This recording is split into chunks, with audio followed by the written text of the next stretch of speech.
Hello friends, video में आपका स्वागत है।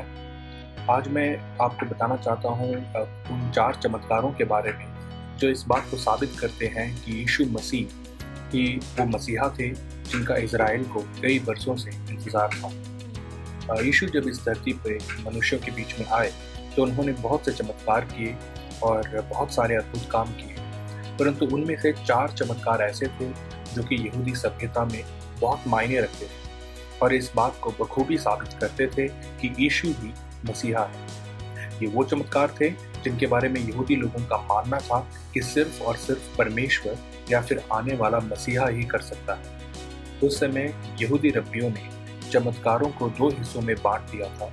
एक तरफ वो चमत्कार थे जो कि कोई भी व्यक्ति कर सकता था अगर परमेश्वर उसे सामर्थ्य, दूसरी तरफ वो चमत्कार थे जो कि सिर्फ और सिर्फ परमेश्वर कर सकते हैं या फिर आने वाला मसीहा।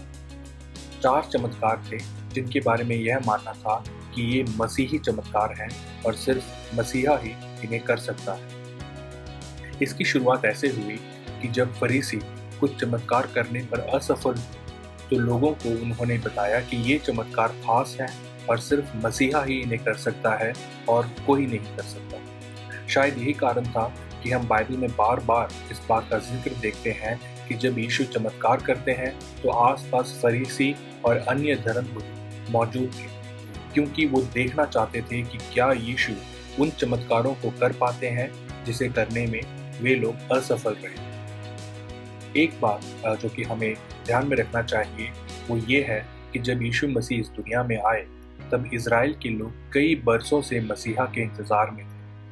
बहुत से अलग अलग राज्यों ने उन पर राज किया और उन्हें बहुत पीड़ा का सामना करना पड़ा।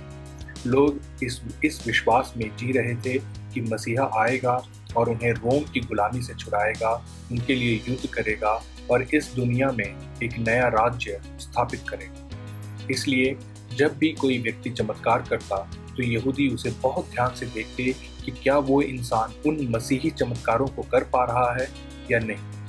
कई बार ऐसा हुआ कि बहुत से लोग यीशु मसीह से पहले भी आए और उन्होंने चमत्कार किए, लेकिन वो उन मसीही चमत्कारों को करने में असफल साबित हुए। और इसी दौरान यीशु मसीह का आगमन हुआ और यीशु ने 1 या 2 नहीं परंतु वो जो 4 मसीही चमत्कार थे उन सब को किया और ये साबित किया कि वो ही मसीहा है। ऐसे में जो अधिकारी, फरीसी और धर्मगुरु थे उनके पास सिर्फ 2 विकल्प थे कि या तो वो यीशु को मसीहा घोषित करते या फिर अपनी ईर्ष्या के कारण उसे मरवा देते, इससे पहले कि लोगों को इस बात का एहसास होता कि आने वाला मसीहा यीशु ही है। इतिहास गवाह है कि उन्होंने कौन सा विकल्प चुना। वो 4 चमत्कार जिसे मसीही चमत्कार कहा जाता है उनके बारे में मैं आगे आने वाले वीडियोस आपको पूरे विश्लेषण के साथ बताऊंगा कि उनकी क्या खासियत थी,